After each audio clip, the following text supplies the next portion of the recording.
World building question of the day. Should elves and humans live together? It's a funny world that we live in. There are so many better titles for this video, but fates forbid that I annoy the mighty algorithm. You have found your way to the World Builders Library, a place where you don't have to be politically correct. You just have to be polite and respectful. We talk about hot topics, but all in a fantasy context. I'm Lewis Nichols. I've lived and traveled through much of North America. I've studied history and culture and philosophy. We're talking about some pretty gamey stuff today, but as usual, we're going to think a little deeper than we probably have to. Speaking of that good old algorithm, hit the like button, leave a comment. If you don't have the time to watch right now, maybe turn down the volume and let it run for a minute. Attractive keywords and hashtags might include Dungeons and Dragons, 5th edition, DM and player advice, elves, humans, tiefling, dwarf, and gnome. Thank you for your patience. Today we are talking about the integration of playable species in a campaign setting, what I call Velito. I plan to go down the list to discuss each species/race and give my thoughts on why they would not want to live in a mixed urban environment. We'll spitball ideas for customization, and don't worry, we will save a spot at the end for the rest of the sociables, like dragons and hags and Rakshasa. I will be leaning heavily into my own Heston campaign setting, but also talking about general ideas. The key here is not to fall into mindless habits. In your early world building, always rethink the basics and make changes where it makes sense to your story. As your game goes on, if it's the kind of campaign where years go by, think about how things are changing. Let's start with humans. You know, the ones who can't see in the dark. In most fantasy worlds, they are the baseline, with everything else added on top. Urban settings are dominated by us. Most other species are weird. Humans treat others as strange. They are novelties, or suspicious, or both. In the real world, we are a bit tribal. The default is, if you look like me, you must be like me. Let's be friends. Most of us, we're getting past that in the modern age, overcoming those evolutionary tendencies. And it is always the case that getting to know somebody personally changes all of this. However, it's easy to see humans in fantasy having a natural urge to shun other species. In my worlds, I really don't do this much. My civilized lands are pretty well integrated. The city of Heston is only about 30% human. Some small towns might climb close to 60%, but they're just as likely to be 60% human or some other species. I will definitely mix things up. Now, there is no real reason that humans as written or as normally envisioned would have a problem with or be a problem for most other species as neighbors, close friends, or even family members. They are a little clumsy in the dark, but they don't stink. I would say their one outstanding tendency is to have babies. In my world, other species often refer to them as breeders. That is really my excuse for why they tend to be one of the more numerous races, usually the most numerous. One thing about that, though, is that kids running around all over the place isn't necessarily a bad thing. It is likely to be seen as an endearing quality, as a negative trait. Tieflings are the second most common species in my Heston setting. And yeah, I know that's weird. It's not universal for my planet of Pelakar. It's a local thing. The London Vale. All right, quick background. The Vale is physical geography. The Heston Authority is the government. So the London Vale has a long history with cult activity. It's had, still has, a remarkable acceptance of those in cahoots with fiends. Where they are shunned in other places, tieflings are just normal here. This has allowed the population to grow. Now, it's not exactly an independent population. Tiefling blood is thoroughly mixed with human lineages. Now, some families encourage the bloodline, others don't. Some don't care, some just flat out shun it. There are a fair number of humans, maybe 30% or so, who have The eyes or maybe little nubs, they have tiefling characteristics, but they still follow the human rules. Conversely, there are tieflings that look more human than most, but still follow tiefling rules. As the culture changes, there are more and more families that try to avoid marrying into bloodlines where presenting as a tiefling is common.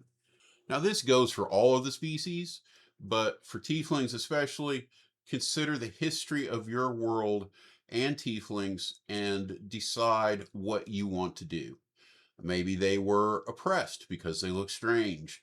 Maybe they were forced to the margins of societies, pushed into ghettos. Maybe they revolted. Now you have a case where there are some legitimate hard feelings on both sides.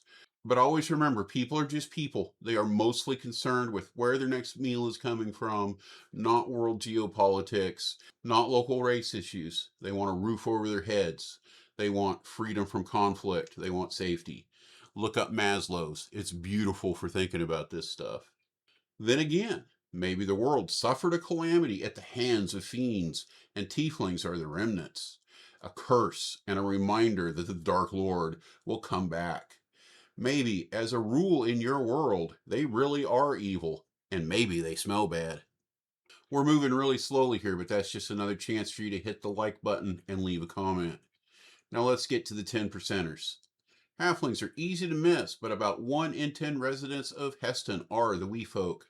They are more common in and around the northern town of Sully and less common in towns and villages in the south.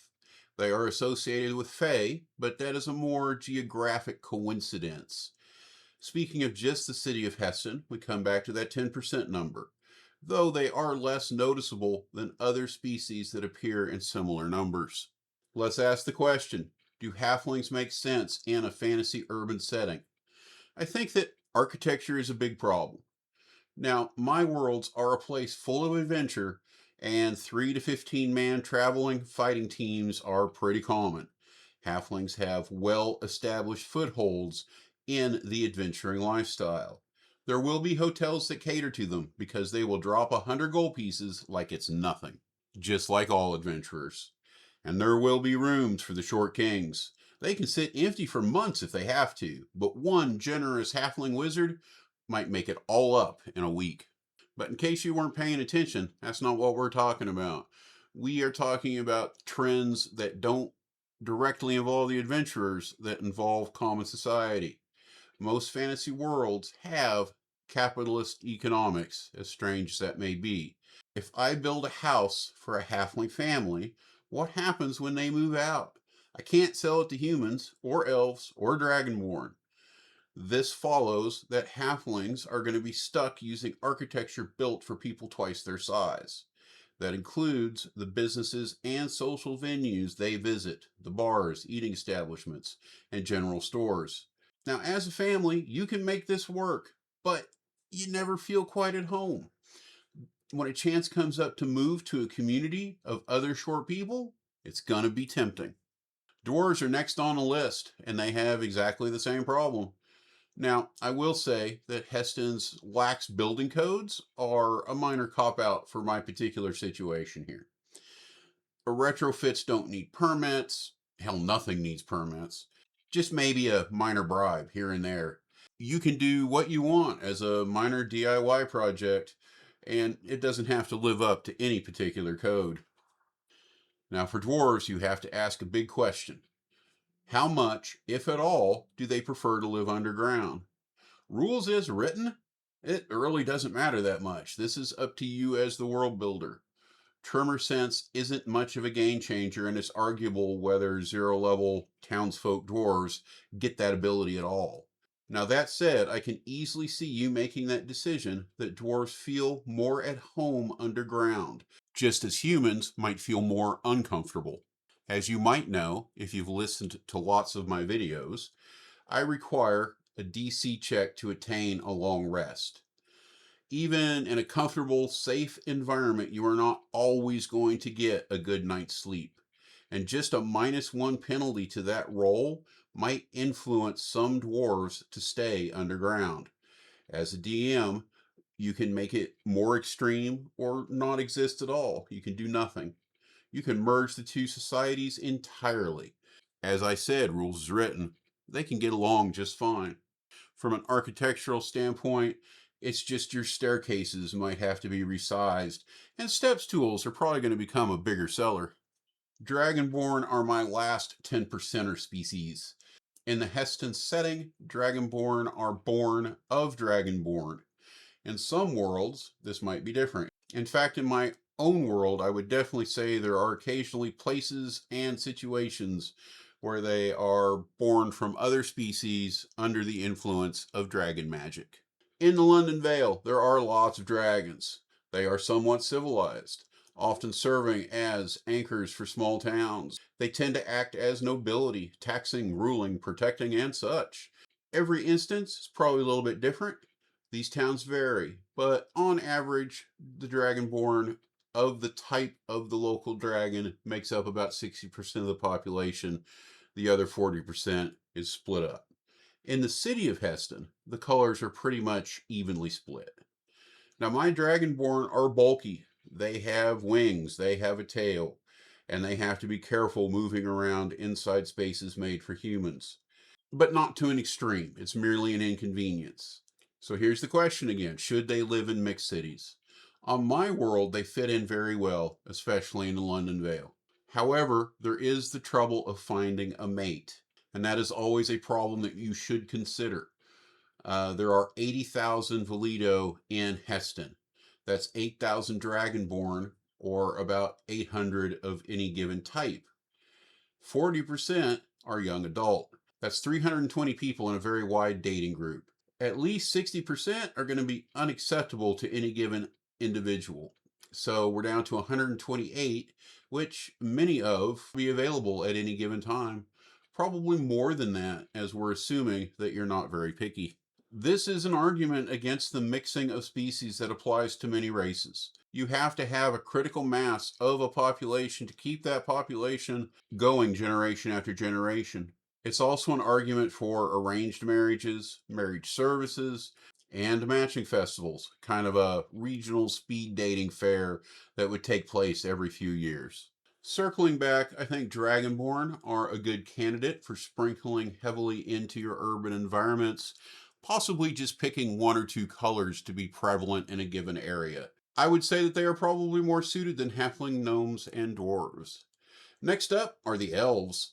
You could argue they're a 10%er for me, but you could also argue that Dragonborn are not. It just depends upon how you count the types. It also depends upon how you count half-elves. For me, they are part of that 10%. I think elves are one of the easier species to talk about on this topic. We just have more pertinent information. I think that they would be one of the first races that would want to live on their own. Drow have a hatred of the surface baked into their rule set. Sunlight sensitivity is a big deal for run-of-the-mill people. Even in gloomy Heston, 1 out of 3 days, you just can't function comfortably outdoors. Mostly, there is the age factor. At what point can you just no longer take losing friends? Even in your childhood, you outlive your nannies.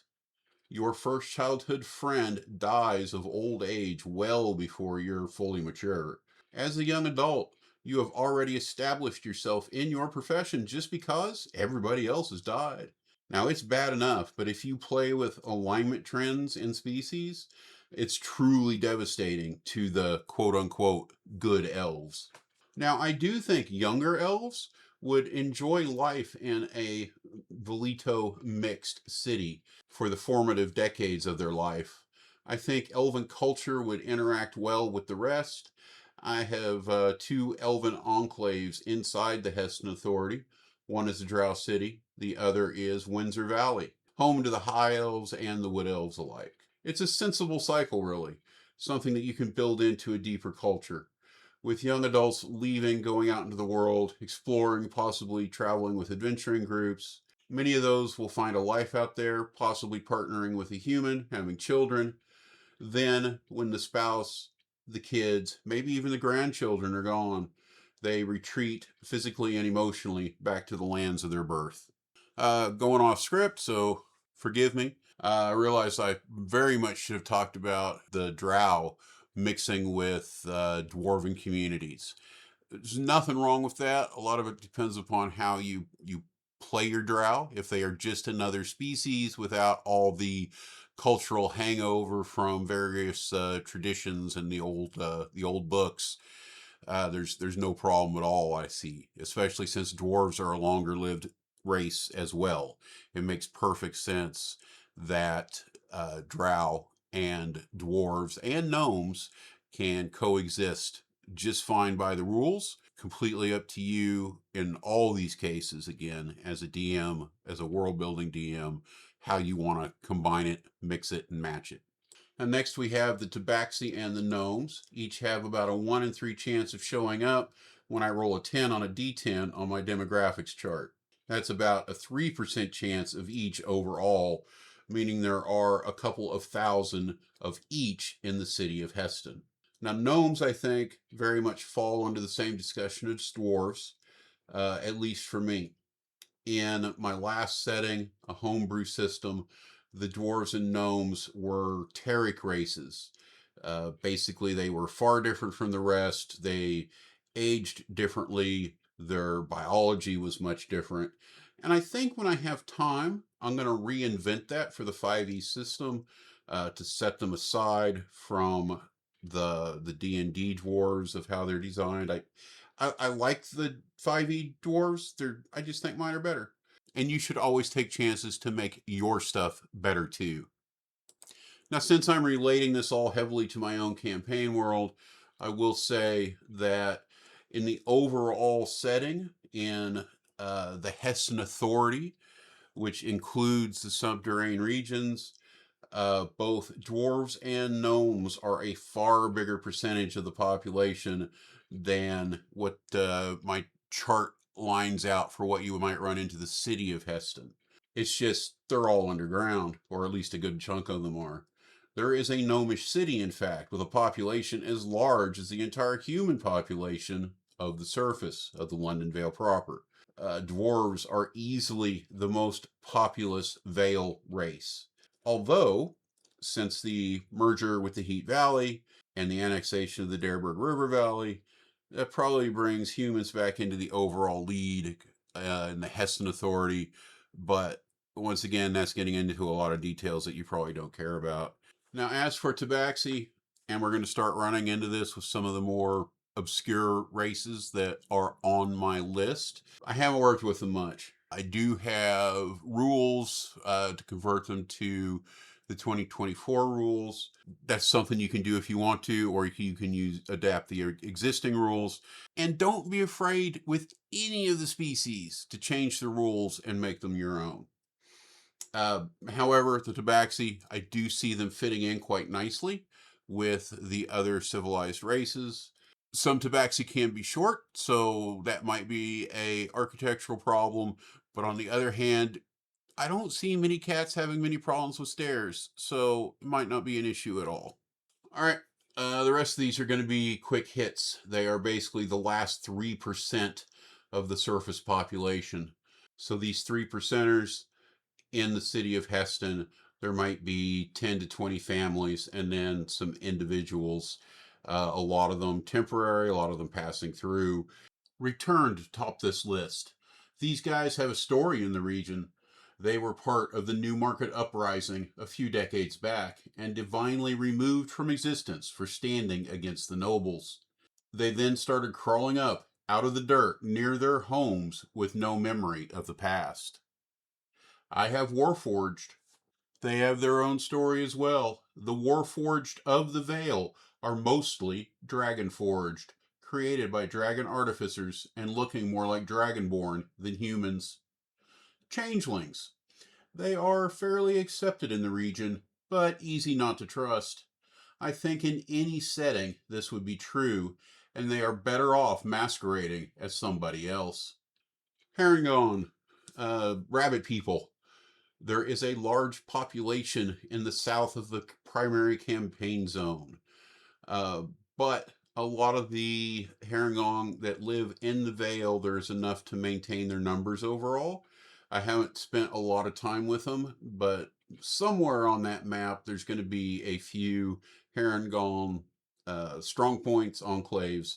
Same thing with Tabaxi, very similar situation. Goliath, and this is just going to flat out go for the Loxodon too. There are architectural problems.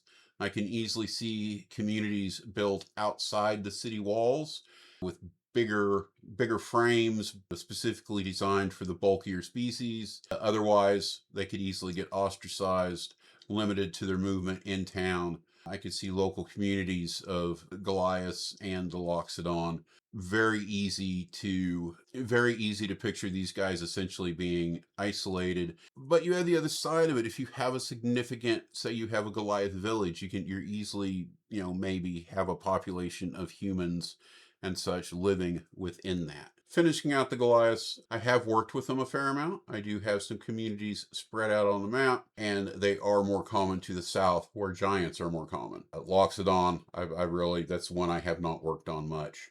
Same thing with turtles. I've even had a turtle in PC, but as far as getting deep into where their enclaves might be within the Vale, have not got into that. Rules as written, I don't see turtles having a big problem. They're probably a lot like dragonborn, a little bit bulky, but not so much that it's more than an inconvenience with them moving through cities built for humans. The last Velito we have to mention are the orcs.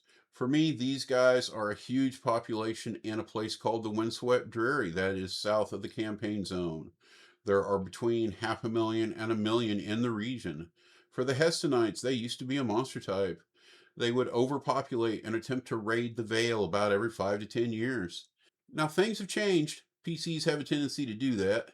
My campaign spent some time down in the Windswept Dreary, and of course things are all mixed up now. They are a potential ally against Dagon's cabal of demons. Some of them are moving to the north as citizens, not raiders.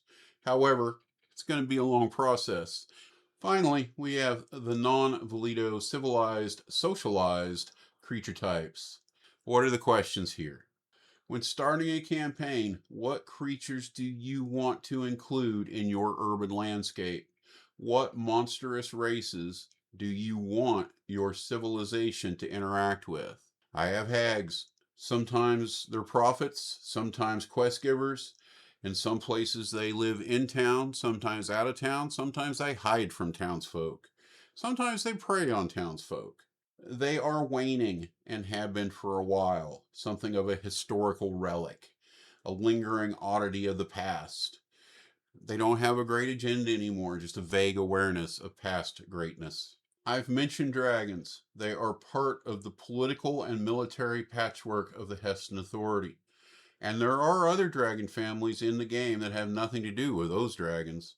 I have a pair of red ancients who hate demons. This is a big deal for the war against Dagon, but they are very hard to deal with. I have a family of black dragons. These guys work for Dagon. The party is going to eventually run into them, probably pretty soon. Big Daddy is probably going to be their first ancient dragon in combat. I mentioned giants. Along with orcs, they are a big part of the Windswept Dreary. Orc armies march with hundreds of hill, stone, and fire giants in their ranks. Many of those giants are part of the local government. They are military officers, not just thugs. Many are shaman with spellcasting abilities. You have not been into a fight until you're up against a fire giant with a 8th level spirit guardians roaring away. Okay, maybe not 8th level. Let's go with 5th level. That's pretty good. Still pretty good, not crazy. A family of cloud giants fought alongside the party in trying to prevent the summoning of Trax Beha. Now, you want to talk about an architectural problem? Try getting giants and humans to live together. You basically have to have zones where one goes, the other goes, and, they mix where they can. Mind Flayers were around for the Melanoma War. That's one of my big demons. She had taken over the Drow, more or less, and conducted a pretty hairy war against the dwarves. That's when the Dwarven kingdoms revealed a lot of their strength and lost a portion of it as well. I recommend everybody early in your world building take a long look at the monster manual and decide what you want to include and how you want to do it into the fabric of the culture, the history, the setting you're creating. You might want a faction head that is super shady, but a needed ally. It could be a high level rogue or a warlock, but it could also be a Githzeri scion with ties to a vast trade network just across the ethereal meniscus. You might decide that the head of the king's first corps is a Sphinx of Valor, and that leads you to expanding an entire layer of Sphinx into your world lore, past and present. This is fantasy, and you are in control. Do what you want to do and make it cool. All right, let's wrap it up.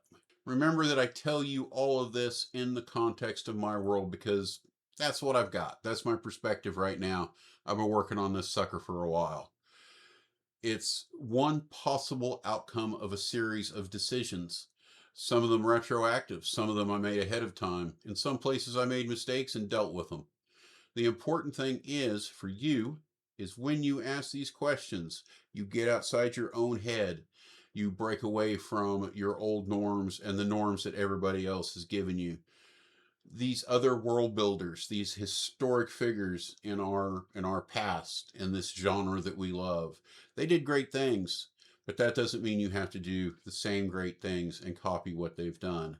You have greatness within you as well. Now, don't mix everything up at once. Your players need to have a frame of reference. They need to have familiarity. It doesn't take much to create a social pressure for separation. And it's also okay if everybody just gets along. All right, that's it. Did we do it? Did we do it right? I guess you're going to have to decide. I'll tell you again, if you're still listening, I would really appreciate a comment. Tell me about the weird things that you have done with the races and species in your game. I want to thank you all for stopping by. You are all important people, and it was nice to spend a few minutes with you. I hope you all have a wonderful rest of the day. Cheers.